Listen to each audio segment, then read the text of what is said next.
जय हिंद साथियों, नमस्कार। Welcome to AJ smart classes. कैसे हैं आप लोग और कैसी चल रही है आपकी पढ़ाई। तो आज हम बात करेंगे मॉडल पेपर 4 कक्षा 8 विषय विज्ञान। इससे पहले साथियों मैंने मॉडल पेपर 1 से लेकर 3 तक के वीडियो बना दिए। अगर आपने वो वीडियो नहीं देखे तो डिस्क्रिप्शन चेक करें, वहां पर आपको वीडियो की लिंक मिलेगी, आप वीडियो देख सकते हैं। आज हम मॉडल पेपर 4 की बात करेंगे। तो मैं आपको बता दूं, जो आपकी 8वीं बोर्ड की परीक्षा है वह स्टार्ट हो रही है 21 मार्च से। कब से साथियों? 21 मार्च से राजस्थान में कक्षा 8वीं की बोर्ड परीक्षा स्टार्ट हो रही है। अगर इस समय साथियों अगर आप बुक पढ़ने बैठेंगे तो आपकी बुक में लगभग आप देखेंगे तो 16 चैप्टर दिए गए हैं। कितने? 16 विज्ञान में। अगर आप इन चैप्टरों को तैयार करेंगे तो वक्त काफी कम है साथियों, चैप्टर कवर नहीं हो पाएंगे। इसलिए इस समय सबसे जो बेस्ट है एग्जाम में अच्छे नंबर प्राप्त करने के लिए वह है मॉडल पेपर। मॉडल पेपर क्या होते हैं साथियों? आपको मैं बता दूं कि जो आपका पेपर आएगा बोर्ड परीक्षा का वह इन्हीं मॉडल पेपर में से आएगा, यानी इसी में से क्वेश्चन आएंगे बिल्कुल हूबहू। तो आपको मॉडल पेपर पढ़ना बहुत ही जरूरी है। आज हम मॉडल पेपर 4 को समझेंगे और अच्छे तरीके से समझेंगे कि एग्जाम में क्वेश्चन किस प्रकार से आएंगे। एक एक क्वेश्चन काफी ज्यादा इंपॉर्टेंट है, सीधा आपको बोर्ड परीक्षा में देखने को मिल सकता है। तो यहाँ पर बेसिक सी जानकारी की बात करें साथियों, 80 नंबर का आपको पेपर देखने का मिलेगा। कितना नंबर का? 80 नंबर का। 20 आपके सत्रांक होते हैं जो विद्यालय द्वारा भेजे जाते हैं। तो टोटल आपको 100 में से नंबर लाने होते हैं। समय की बात करें तो 2.5 घंटे में आपको पूरा पेपर करना होगा। ओके ठीक है, यहाँ पर हम एक एक क्वेश्चन को ध्यान से देखेंगे, सारा पेपर समझेंगे। बस आपको वीडियो लास्ट तक देखना है, बीच में बिल्कुल भी स्किप नहीं करना है। स्किप करने से क्या होगा साथियों, अगर हमारे 1-2 सवाल भी छूट जाते हैं और वो एग्जाम में आ जाते हैं तो हमारे नंबर काफी अधिक कट सकते हैं। ठीक है, अब हम यहाँ पे प्रश्न नंबर 1 की बात करें, जल निकास व्यवस्था में सर्वाधिक बाधक है। तो जल निकास व्यवस्था में सर्वाधिक बाधक क्या है साथियों? वह आपका राइट आंसर हो जाएगा प्लास्टिक अपशिष्ट। यानी कहीं भी साथियों जब जल निकलता रहता है और कुछ प्लास्टिक आ जाता है तो यहाँ पर क्या है, जल के बहाव को रोक देता है। तो यहाँ पर ये बाधक हो जाएगा आपका प्लास्टिक अपशिष्ट। ओके ठीक है, प्रश्न नंबर 2 की बात करें, मृत वनस्पति के धीमे प्रक्रम द्वारा कोयले में परिवर्तन को कहते हैं। तो क्या कहते हैं साथियों? इसे कहते हैं कार्बनीकरण। आपका ब एकदम राइट आंसर हो जाएगा। ठीक है, बस आपको वीडियो लास्ट तक देखना है, बिल्कुल भी स्किप नहीं करना है, क्योंकि कोई भी प्रश्न एग्जाम में आपको देखने को मिल सकता है। मोमबत्ती की ज्वाला के सबसे बाहरी क्षेत्र का रंग होता है। तो बाहरी क्षेत्र का रंग कैसा होता है साथियों? वह होता है एकदम नीला। तो आपका द एकदम राइट आंसर हो जाएगा। ओके ठीक है, इसके बाद अब यहाँ पे प्रश्न नंबर 4, 5, 6 की बात करें, जो कि सत्य सत्य यहाँ पे हमें बताना है। यहाँ पर 4 बोल रहा है अमीबा मुकुलन द्वारा जनन करता है। तो सत्य है क्या साथियों? नहीं, इसमें आपका गलत हो जाएगा। अमीबा क्या है? खंडन द्वारा जनन करता है। ठीक है, तो यहाँ पर ये गलत हो जाएगा, रॉन्ग हो जाएगा। आप एफ लिख देना। ठीक है, एफ लिख देना। यहाँ पे 5 है हार्मोन रासायनिक पदार्थ है, तो बिल्कुल सत्य, हार्मोन रासायनिक पदार्थ है, टी हो जाएगा यानी ट्रू। 6 की बात करें, बोल रहा है तड़ित चालक किसी भवन की तड़ित से सुरक्षा नहीं कर सकता। तो ये साथियों असत्य हो जाएगा, एफ लिख देंगे आप इसमें। ओके ठीक है, तो इस प्रकार से 4, 5, 6 भी हो जाएंगे। अब यहाँ पे प्रश्न नंबर 7 क्या बोल रहा है, किसी पदार्थ के ज्वलन ताप की परिभाषा लिखिए। तो साथियों ज्वलन ताप की परिभाषा में आप लिख देंगे, उस न्यूनतम ताप को जिस पर कोई पदार्थ आग पकड़ लेता है, उस न्यूनतम ताप को जिस पर कोई पदार्थ आग पकड़ लेता है और जलने लगता है, उस पदार्थ का ज्वलन ताप कहलाता है। ठीक है, तो ये लिख देना। प्रश्न नंबर 8 बोल रहा है कायांतरण किसे कहते हैं? उदाहरण दीजिए। तो कायांतरण की परिभाषा लिखना सबसे पहले आप, लार्वा के कुछ विशेष परिवर्तन द्वारा वयस्क जंतु में बदलने की प्रक्रिया को क्या कहते हैं? कायांतरण कहते हैं। क्या साथियों? लार्वा के कुछ विशेष परिवर्तनों द्वारा वयस्क जंतु में बदलने की प्रक्रिया को कायांतरण कहते हैं। उदाहरण आप इसमें लिखेंगे, उदाहरण में आप लिख देना, टेडपोल रूपांतरित होकर वयस्क में बदल जाता है और छलांग लगा सकता है और तैर सकता है। कुछ विशेष परिस्थितियों के साथ टेडपोल का वयस्क में कायांतरण हो जाता है। ओके ठीक है, सिंपल सिंपल से आंसर है साथियों, बस आपको वीडियो ध्यान से लास्ट तक देखना है। प्रश्न नंबर 9 है, थायराइड ग्रंथि कहाँ पाई जाती है? इससे स्रावित हार्मोन का नाम लिखिए। तो थायराइड ग्रंथि है साथियों गले में पाई जाती है। कहाँ पर पाई जाती है? गले में पाई जाती है। और इससे जो हार्मोन निकलता है उसका नाम है साथियों थायरोक्सिन हार्मोन। कौन सा? जो इसका नाम है ना वही लिख देना, थायरोक्सिन हार्मोन। मैं आपके लिए यहाँ पर लिख देता हूँ, गले में पाई जाती है और हार्मोन का नाम है साथियों थायरोक्सिन हार्मोन। याद रहेगा, वीडियो अगर आप ध्यान से देखेंगे तो आपको अभी के अभी याद हो जाएगा, विशेष समय निकालकर याद करने की आवश्यकता नहीं होगी। प्रश्न नंबर 10 बोल रहा है, एक धन आवेशित वस्तु को एक धन आवेशित वस्तु के पास लाने पर उनके बीच विशेष प्रकार का बल कार्य करता है। तो कौन सा बल कार्य करता है वो बताना है, तो आप इसमें लिख देंगे प्रतिकर्षण बल। कौन सा साथियों? प्रतिकर्षण।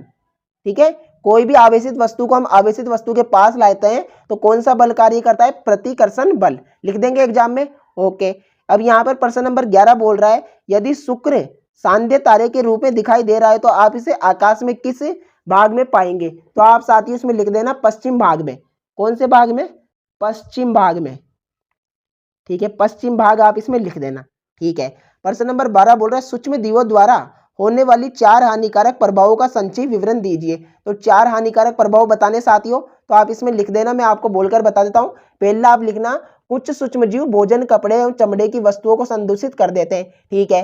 दूसरा लिखना, अनेक सूक्ष्मजीव मनुष्य में रोग उत्पन्न करते हैं, जैसे हैजा, सामान्य सर्दी, जुकाम, चिकन पॉक्स, क्षय रोग आदि।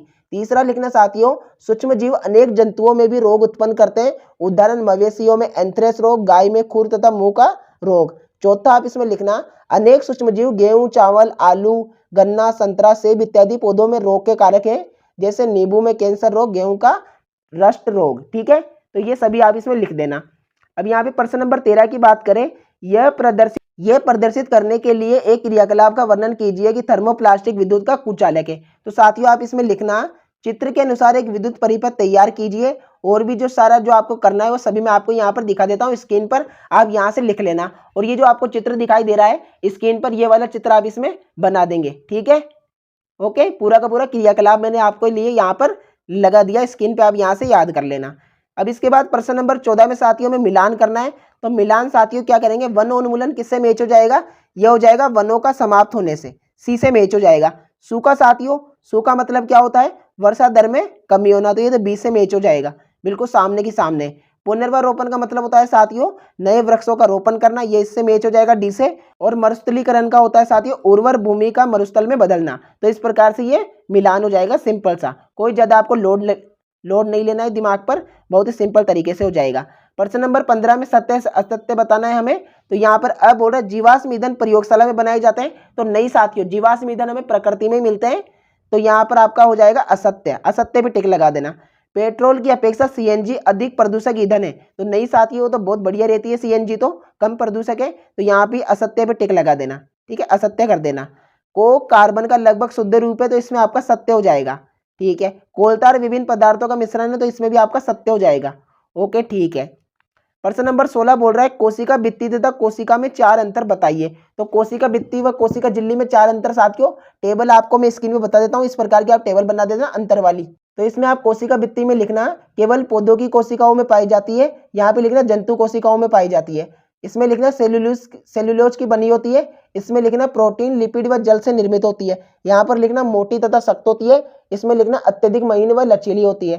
फिर इस वाले में लिखना वर्णात्मक पारगम्य नहीं होती है, इसमें लिखना वर्णात्मक पारगम्य झिल्ली होती है। ओके, ठीक है, इस प्रकार से आप अंतर लिख देना, बहुत ही सिंपल सा आंसर तैयार हो जाएगा। अब यहाँ पर आप नीचे आएंगे साथियों, प्रश्न नंबर 17 बोल रहा है बल किसे कहते हैं, संपर्क बल के 2 उदाहरण दीजिए। तो सबसे पहले बल की परिभाषा आप लिखेंगे, किसी वस्तु पर लगने वाले अभिकर्षण तथा खिंचाव यानी अपकर्षण को बल कहते हैं। उदाहरण आप लिख देना पेशीय बल और घर्षण बल। ठीक है, ओके।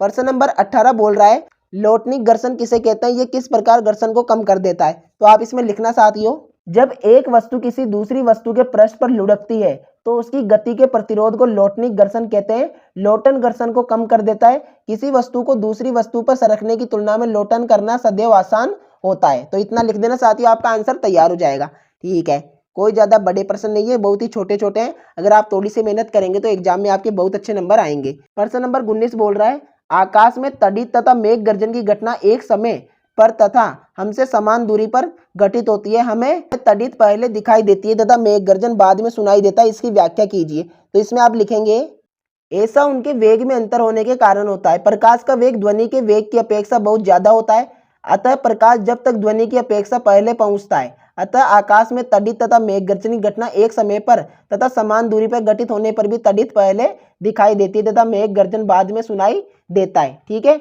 ओके। प्रश्न नंबर साथियों 20 में हमें नींबू के रस में विद्युत चालन का परीक्षण का नामांकित चित्र बनाना है। स्क्रीन पे आप चित्र देखें, इस प्रकार का जो चित्र है साथियों आप बना देंगे।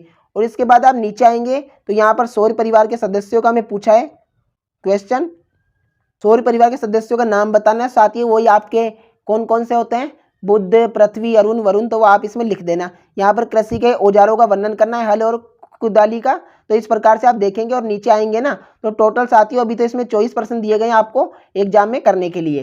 ठीक है, लगभग मैंने करा दिए। अगर आपको ये पीडीएफ और अन्य सभी पीडीएफ चाहिए कक्षा 8 के, तो आपको क्या करना है, डिस्क्रिप्शन ओपन करना है, वहां पर लिखा होगा पीडीएफ प्राप्त करने हैं तो व्हाट्सएप ग्रुप में ज्वाइन हो, तो आप व्हाट्सएप ग्रुप में ज्वाइन हो जाइए साथियों। वहां पर आपको मेरे द्वारा सभी जो कक्षा 8 की पढ़ाई से संबंधित सामग्री है, पीडीएफ है, नए मॉडल पेपर है, सभी विषयों के आपको मेरे द्वारा दे दिए जाएंगे। ठीक है, और बाकी लगभग मैंने सभी प्रश्नों का आंसर आपको बता दिया है। अगर फिर भी आपको किसी भी प्रश्न पर डाउट हो तो आप कमेंट बॉक्स में लिख देना, उसका आंसर मैं आपको बता दूंगा। धन्यवाद। जय हिंद, जय भारत। ऐसे ही वीडियो समय पर पाने के लिए और कक्षा 8 में अच्छे नंबर प्राप्त करने के लिए चैनल को सब्सक्राइब करके बेल आइकन को प्रेस कर दे, ताकि जैसे ही कोई भी वीडियो है साथियों आपकी कक्षा से संबंधित तो आपको सबसे पहले जानकारी मिल जाए। धन्यवाद। जय हिंद, जय भारत।